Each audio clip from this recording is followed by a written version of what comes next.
The last few weeks, it has been in the gospel reading where Jesus talks about people basically that are unfaithful or not true.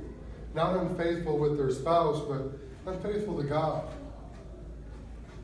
And in today's gospel reading, he talks about gathering people up and bringing them in for the wedding feast.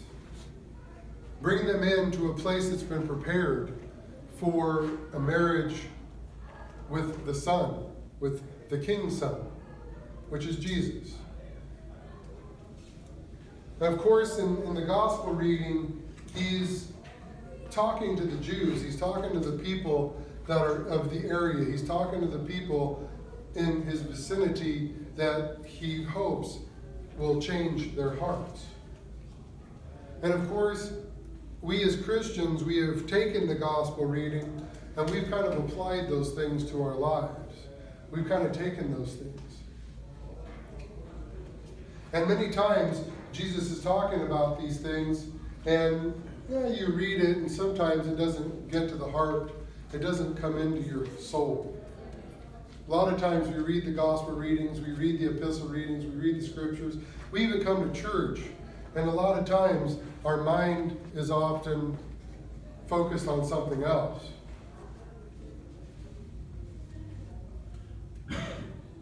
A few months ago, maybe even a year ago,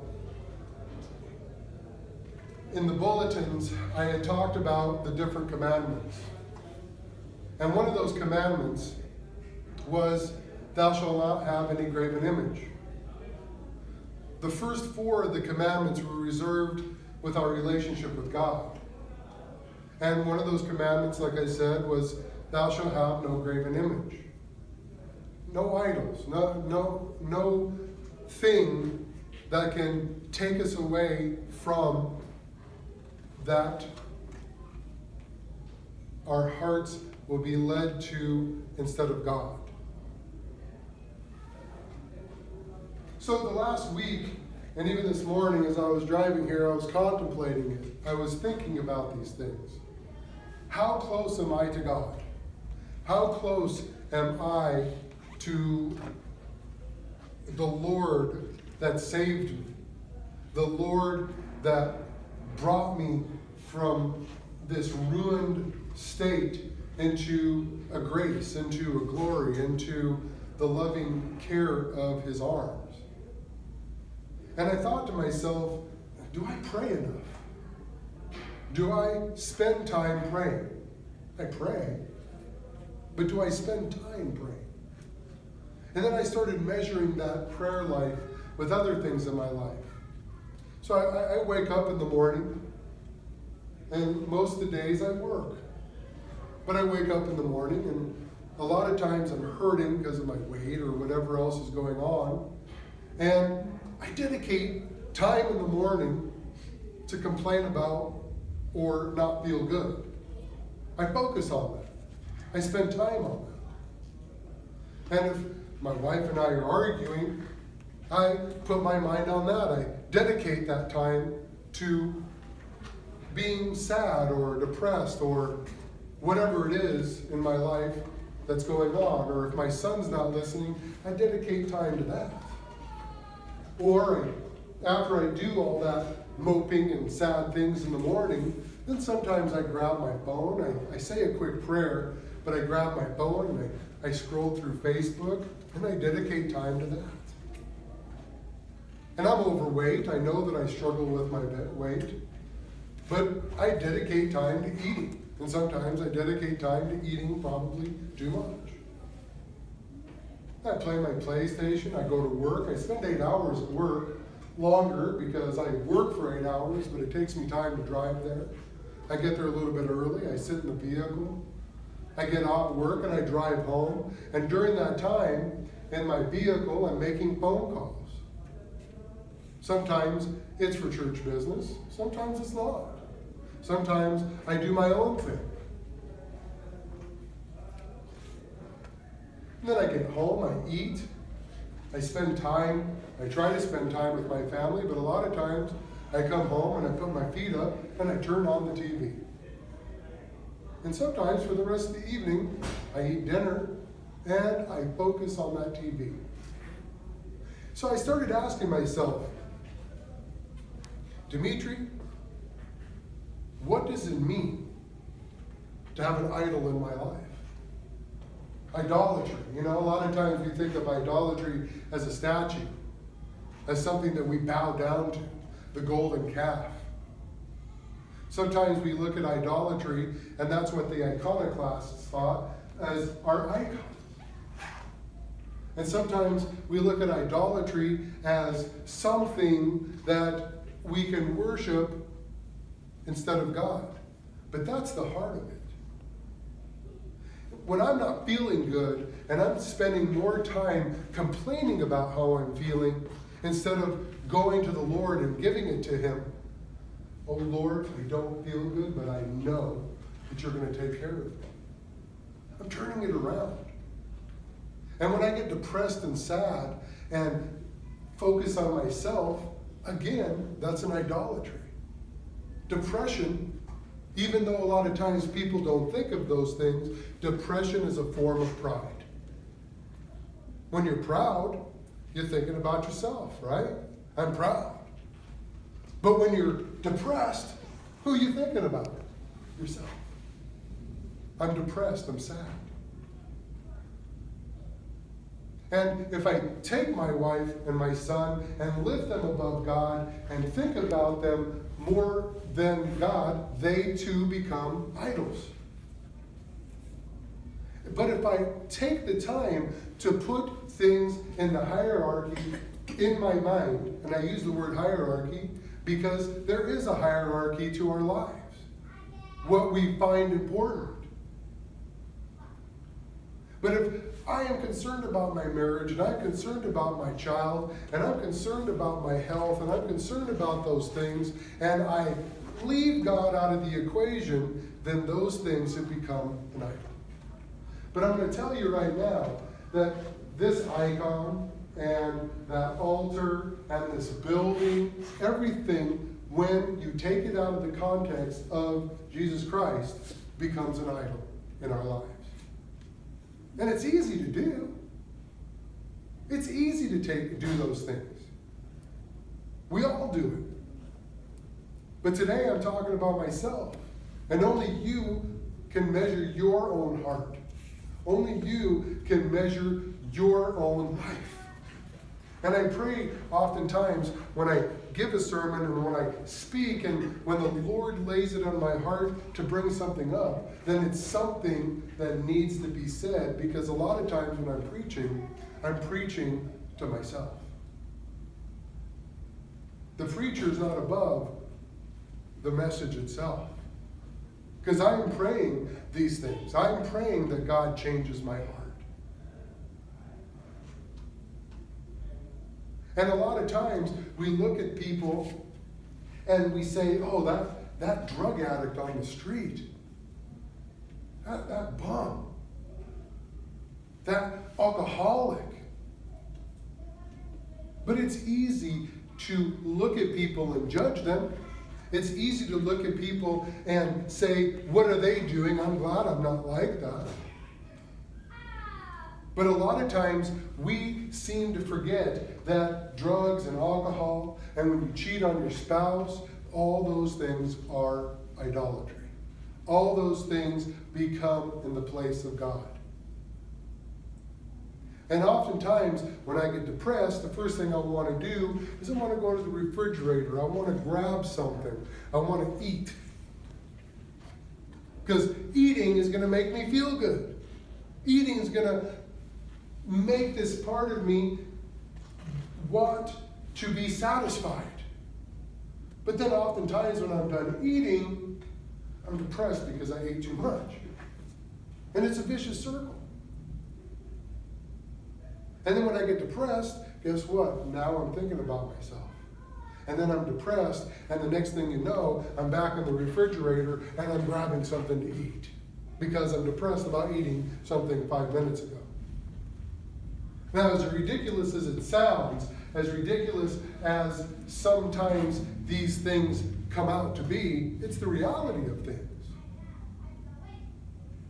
And a lot of times, like I said, when I'm hurting and I'm not feeling good and I'm worried about my weight and I'm worried about the things that are happening in my life, I often turn towards complaining, turn towards self-gratification in the fleshly parts of my body. And I turn to the evils of the world. In the morning, when I wake up, I want to go and I want to read my prayers. I want to read my scriptures. I want to do the things that I want to do.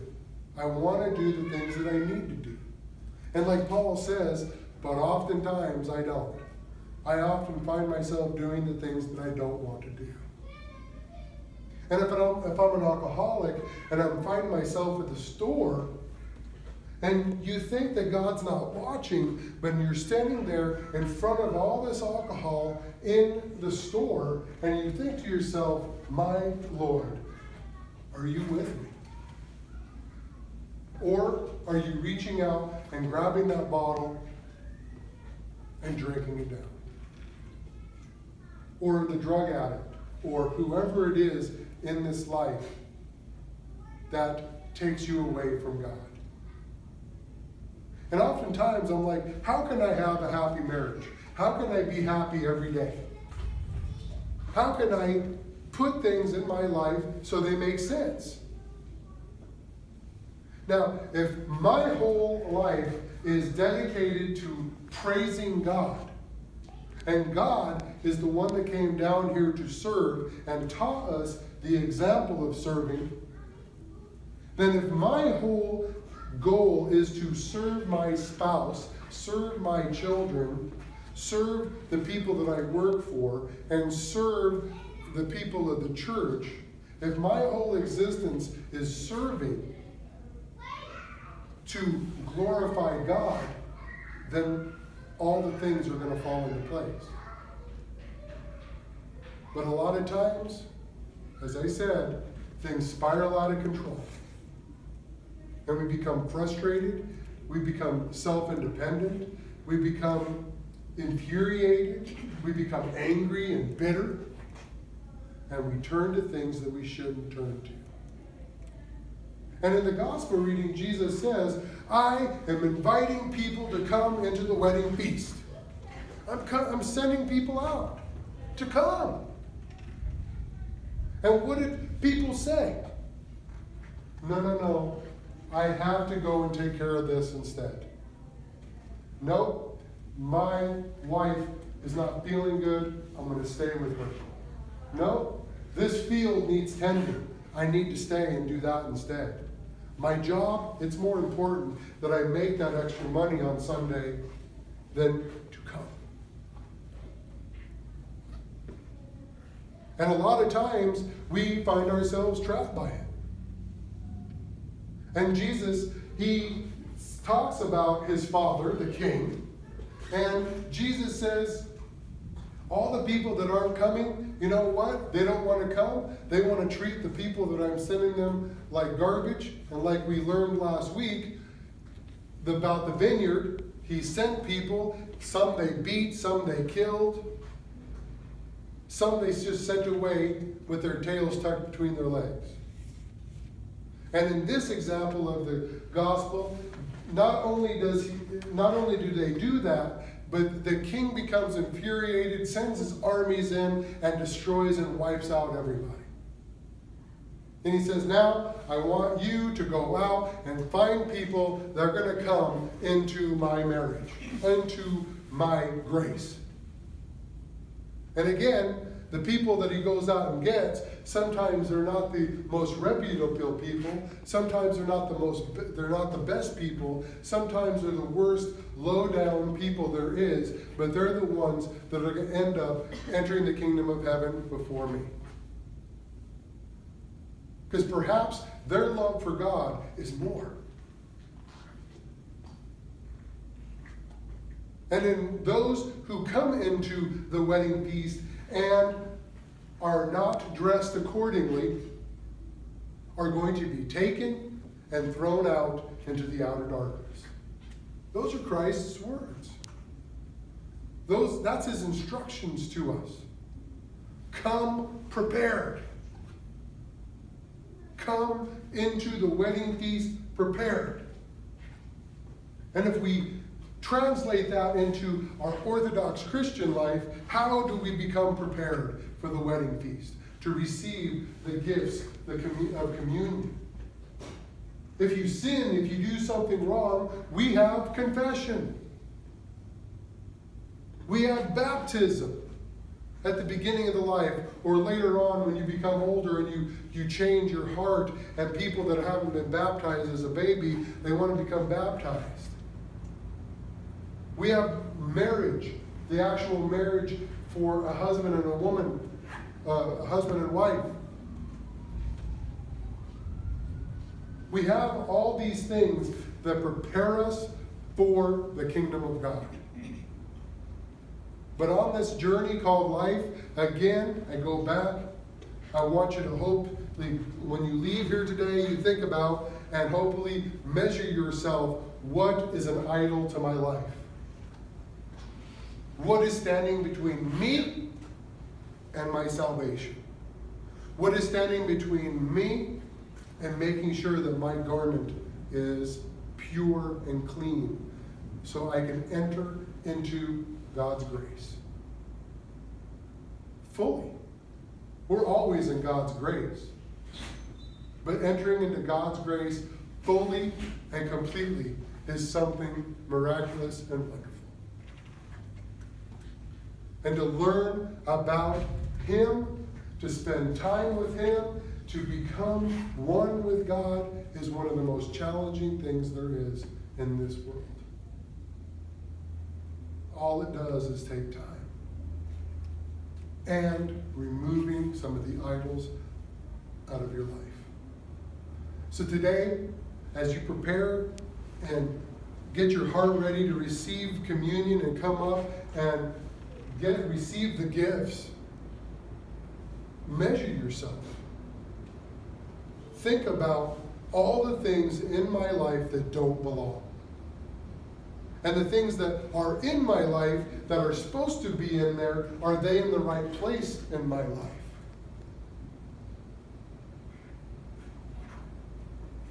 And let us glorify the Lord that He has strengthened us and protected us. And that He's protecting us from the storm that's coming down so hard, that we can glorify Him always. Amen.